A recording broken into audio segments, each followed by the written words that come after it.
குழாய் வழி இயற்கை எரிவாயு இணைப்பு இருக்க பகுதியில் வசிக்கிற மக்கள் 3 மாசத்துக்குள்ள உடனே அதை பயன்படுத்த ஆரம்பிங்க, இல்லனா எல்பிஜி சிலிண்டர் விநியோகம் நிறுத்தப்படும் அப்படின்னு மத்திய அரசு புதுசா ஒரு உத்தரவை பிறப்பிச்சிருக்காங்க.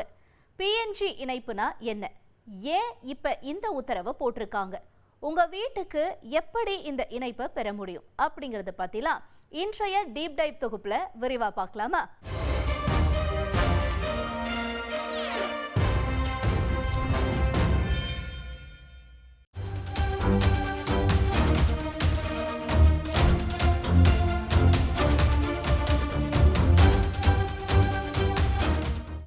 மத்திய கிழக்கு பகுதியில் நிலவக்கூடிய போர் சூழல் காரணமா பல்வேறு நாடுகள் கச்சா எண்ணெய் தட்டுப்பாடுனால பாதிக்கப்பட்டிருக்கு.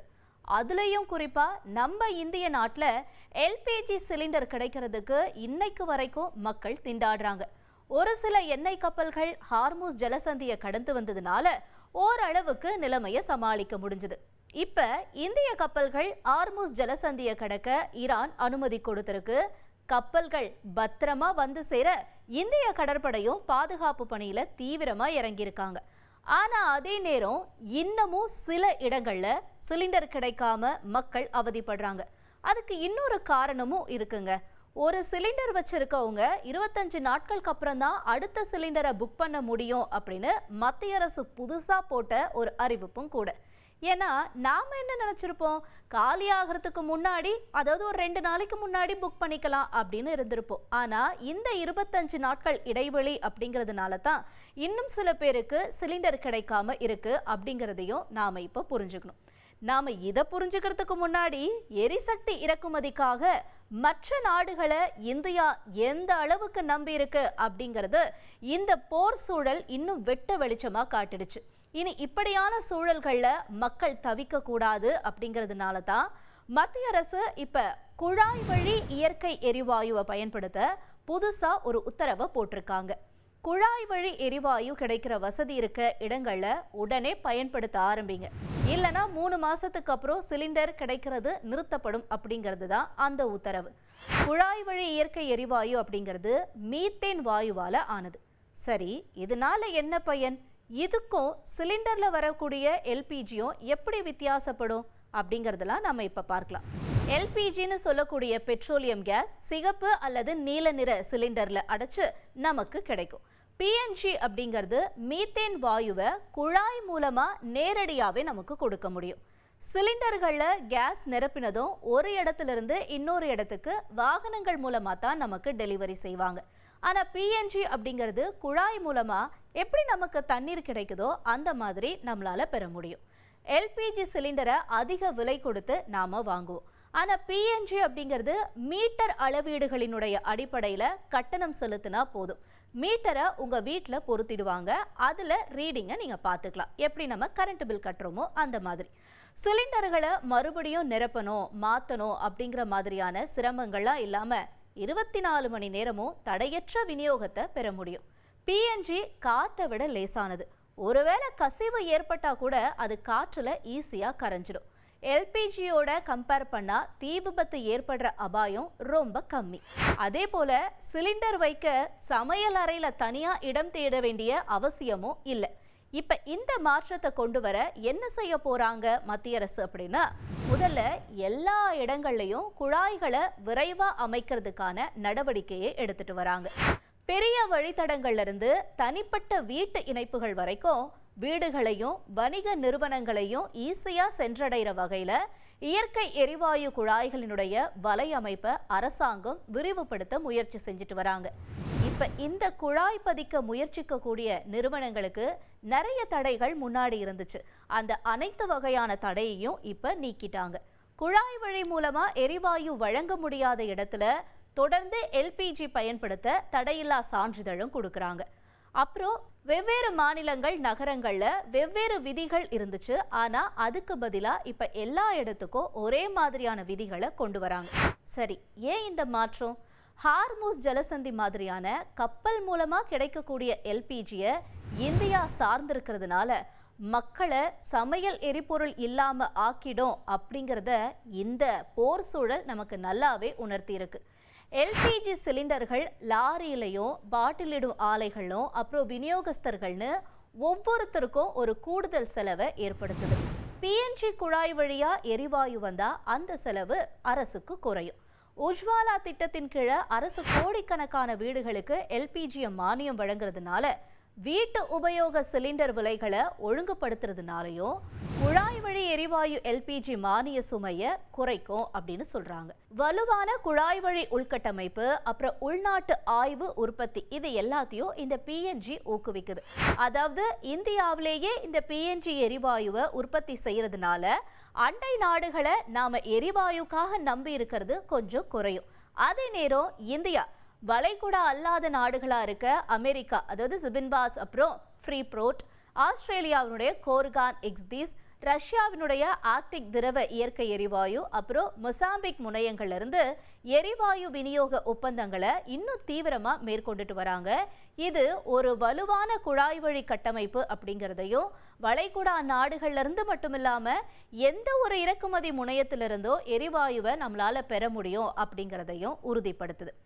எல்பிஜி சிலிண்டர் பயன்பாட்டிலிருந்து விலகிறது அப்படிங்கிறது சவுதி அப்புறம் ஐக்கிய அரபு அமீரகத்தினுடைய எல்பிஜி இறக்குமதியை சார்ந்து இருக்கிறத கணிசமாக குறைக்க உதவும்.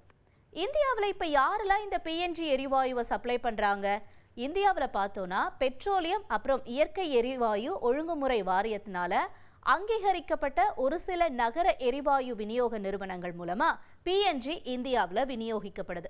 அதன்படி பார்த்தா இந்திரபிரஸ்தா கேஸ் லிமிடெடும், Mahanagar gas limited, GAIL India limited, Gujarat gas limited, Adani gas limited, இது எல்லாமே இந்தியாவில் இயங்கக்கூடிய பிஎன்ஜி வழங்கக்கூடிய கேஸ் கம்பெனிகள். அடுத்தபடியா தமிழகத்துல குழாய் வழி இயற்கை எரிவாயு இணைப்பு இருக்கா அப்படின்னு கேட்டா கண்டிப்பா இருக்கு.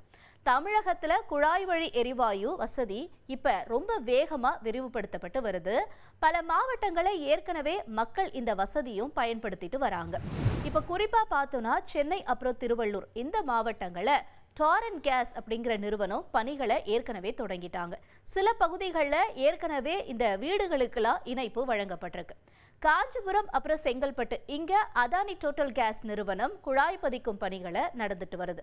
கோயம்புத்தூர் அப்புறம் திருப்பூர் இங்கெல்லாம் இந்தியன் ஆயில் நிறுவனம் பிஎன்ஜி திட்டத்தை செயல்படுத்திட்டு வராங்க. சேலம், நாமக்கல் இங்க ஏஎஸ்ஜிபி சிட்டி கேஸ் நிறுவனம் பணிகளை மேற்கொண்டுட்டு வராங்க. திருச்சியில மகாநகர் கேஸ் லிமிடெட் இவங்க இப்ப அனுமதியை வாங்கி அங்கேயும் பிஎன்ஜியை சப்ளை பண்ண ஆரம்பிச்சிட்டாங்க. வேலூர், ராணிப்பேட்டை, திருப்பத்தூர் இந்த மாவட்டங்கள்ல ஏஜிபி சிட்டி கேஸ் மூலமா பணிகளும் நடந்துட்டு வருது. அடுத்து மதுரை, தூத்துக்குடி இங்கெல்லாம் இந்தியன் ஆயில் நிறுவனம் விரிவாக்க பணிகளை தொடங்கியிருக்காங்க. சரி, இப்போ மற்ற ஊர்கள்லாம் வந்துடுச்சு. ஒருவேளை உங்க வீட்டில் இந்த பிஎன்ஜி எரிவாயு இது கனெக்ஷன் கொடுக்கணும்னா நம்ம என்ன பண்ணணும் அப்படிங்கிறதையும் இப்போ நம்ம பார்க்கலாம். ஒருவேளை நீங்கள் ஃபஸ்ட்டு பிஎன்ஜி பைப்லைனை நான் என் வீட்டுக்கு கொண்டு வரணும்னு நினைக்கிறேன் அப்படின்னா நீங்கள் என்ன பண்ணணும்னா உங்கள் பகுதியில் முதல்ல அந்த சேவை இருக்கா அப்படின்னு நீங்கள் பார்க்கணும். ஒருவேளை உங்கள் பகுதியில் இருக்குது அப்படின்னா எப்படி இருக்குன்னு நான் தெரிஞ்சுக்கணும் அப்படின்னா உதாரணத்துக்கு நீங்கள் இந்த கேஸ் லிமிட்டெல்லாம் நீங்கள் செக் பண்ணலாம். டாரண்ட் கேஸ் இருக்கா, ஏஜிபி சிட்டி கேஸ் இருக்கா, இந்தியன் ஆயில் இவங்க வந்து பிஎன்ஜி விநியோகம் செய்கிறாங்களா அப்படிங்கிறத நீங்கள் ஃபஸ்ட்டு ஐடென்டிஃபை பண்ணணும். அடுத்து அந்த நிறுவனத்தினுடைய இணையதளத்தில் உங்களோட அஞ்சல் குறியீட்டு எண், அதாவது பின்கோடு இருக்கு இல்லையா, இதையும் போட்டு நீங்கள் சரி பண்ணலாம். ஆமாம், உங்கள் இடத்துல இந்த பிஎன்ஜி அதாவது பைப்லைன் மூலயமா வரக்கூடிய கேஸ் சப்ளை இருக்குது அப்படின்னா ஆன்லைன்லேயோ இல்லை ஆஃப்லைன் முறையிலையோ நீங்கள் விண்ணப்பம் செய்யலாம். ஆன்லைனில் நீங்கள் விண்ணப்பிக்கிறீங்க அப்படின்னா இந்த சம்மந்தப்பட்ட நிறுவனத்தோட மொபைல் ஆப் இல்லைனா இணையதள பக்கத்துக்கு போயிட்டு புதிய இணைப்பு அப்படிங்கிற காலத்தை நீங்கள் செலக்ட் பண்ணணும். அப்புறம் அதில் சில ஆவணங்கள் கேட்கும். அதாவது ஆதார் அட்டை, பேன் கார்டு, வாக்காளர் அடையாள அட்டை, இந்த மாதிரி சில விஷயங்கள் கேட்கும். அதே மாதிரி நீங்கள் இந்த இடத்துல தான் இருக்கீங்க அப்படிங்கிறதுக்கு ப்ரூஃபாக நீங்கள் மின்சார கட்டண ரசீது கொடுக்கலாம், சொத்து வரி ரசீது கொடுக்கலாம், இல்லை வீட்டோட விற்பனை பத்திரம் கொடுக்கலாம். வீட்டு உரிமையாளர், ஒருவேளை நீங்கள் வாடகை வீட்டில் இருக்கீங்க அப்படின்னா அந்த வீட்டோட உரிமையாளர்கிட்ட இருந்து என்ஓசி நீங்கள் வாங்கி கொடுக்கலாம். நான் அப்ஜெக்ஷன் லெட்டர் அப்படின்னு சொல்லுவாங்க. இதெல்லாம் இந்த ஆவணங்கள் டாக்குமெண்ட்ஸ்லாம் நீங்கள் கொடுத்துட்டீங்க அப்படின்னா அடுத்து என்ன பண்ணணும், பதிவு கட்டணம் அப்புறம் பாதுகாப்பு வைப்பு தொகை அதை செலுத்த சொல்லி கேட்கும். பதிவு கட்டணம் அப்படின்னு பார்த்தோன்னா ஒரு வீட்டுக்கு நீங்கள் 300 ரூபாயிலிருந்து 500 ரூபாய் கொடுக்கணும். அதே மாதிரி நீங்கள் வைப்பு தொகை எவ்வளோ கொடுக்கணும்னா 5000லேருந்து 6000 ரூபாய்.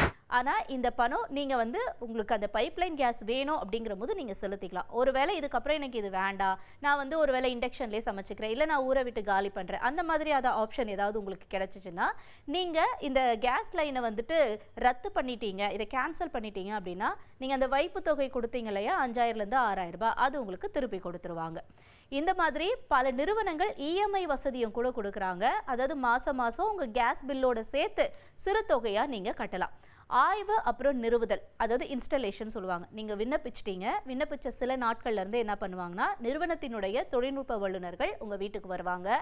அவங்க குழாய் அமைப்பதற்கான சாத்தியக்கூறுகளை ஆய்வு செய்வாங்க. அதுக்கு அடுத்தபடியாக பிரத்யேகமான மஞ்சள் நிற குழாய்கள் மூலமாக உங்கள் சமையல் அறைக்கு இணைப்பு கொடுத்துருவாங்க. எப்படி உங்களுக்கு வந்து தண்ணி பைப்பில் வந்து தண்ணி வருதோ அந்த மாதிரி ஒரு பைப்பை அவங்க செட் பண்ணிடுவாங்க. அந்த பைப் மூலயமா உங்களுக்கு ஒரு கேஸ் அடுப்பும் கொடுப்பாங்க. அந்த கேஸ் அடுப்பில் அந்த பைப் லைனை கனெக்ட் பண்ணுவாங்க. அது டைரெக்டாக உங்களோட அடுப்புக்கும் கனெக்ட் ஆகிடும். ஸோ இப்படி தான் வந்துட்டு இந்த பைப் லைன் மூலயமா கேஸ் உங்கள் வீட்டில் ப்ராசஸ் ஆகும். நீங்கள் அதுக்காக இப்போ வச்சிருக்கக்கூடிய எல்பிஜி சிலிண்டரை நான் உடனே கொடுத்துணுமா அப்படின்லாம் கேட்டால் அதெல்லாம் இல்லைங்க. பிஎன்ஜி இணைப்பு வந்ததுக்கு அப்புறமா நீங்கள் அதை பயன்படுத்தக்கூடாது இனிமே அப்படின்னு ஏதாவது ரூல்ஸ் போட்டால் மட்டும்தான் நீங்கள் உங்களோட சிலிண்டரை திரும்ப கொடுத்துட்டு அதுக்கான காசை நீங்கள் ரிட்டர்ன் வாங்கிக்கலாம். இந்தியாவில் இது மாதிரி பல இடங்களில் இப்போ இந்த விஷயம் நடக்க ஆரம்பிச்சிருச்சு. ஆனால் அதே நேரம் பார்த்தோன்னா கிராமப்புற பகுதிகளில் குழாய் வழி விநியோகத்தின் மூலமாக பொருளாதார ரீதியாக லாபம் ஈட்ட முடியாது அப்படின்னு வல்லுநர்கள் சொல்கிறாங்க. அந்த பகுதிகளுக்கு இந்த மாதிரியான பைப்லைன் வரணும் அப்படின்னா அதுக்கு இன்னும் நிறைய காலம் ஆகும். அது வரைக்கும் அவங்களுக்கு எல்பிஜி சிலிண்டர் அத்தியாவசிய தேவையாக தான் இருக்கும் அப்படின்னு சொல்லப்படுது. இப்போ மத்திய அரசு போட்டிருக்கக்கூடிய இந்த உத்தரவு ஏற்கனவே குழாய் வழி எரிவாயு பெற வசதியை வாங்கியிருக்கிறவங்களுக்கு தான். ஒருவேளை அந்த பகுதியில் இந்த லைன் போகுது, இதில் கொடுக்க முடியும் அப்படின்னு இருக்கவங்களுக்கு தான் இந்த ரூல்ஸை இப்போ மத்திய அரசு சொல்லியிருக்கிறது பொருந்தும். ஒருவேளை நீங்கள் இருக்கிற இடத்துல குழாய் வழி மூலயமா கேஸ் பெற முடியுமா, அதுக்கான வசதி இருக்கா அப்படிங்கிறதையும் நீங்கள் பார்த்துக்கோங்க. ஒருவேளை இருந்துச்சு அப்படின்னா நான் மேலே சொன்ன ஸ்டெப்ஸை நீங்கள் ஃபாலோ பண்ணி உங்கள் வீட்டுக்கும் இணைப்பை கொடுத்துக்கோங்க.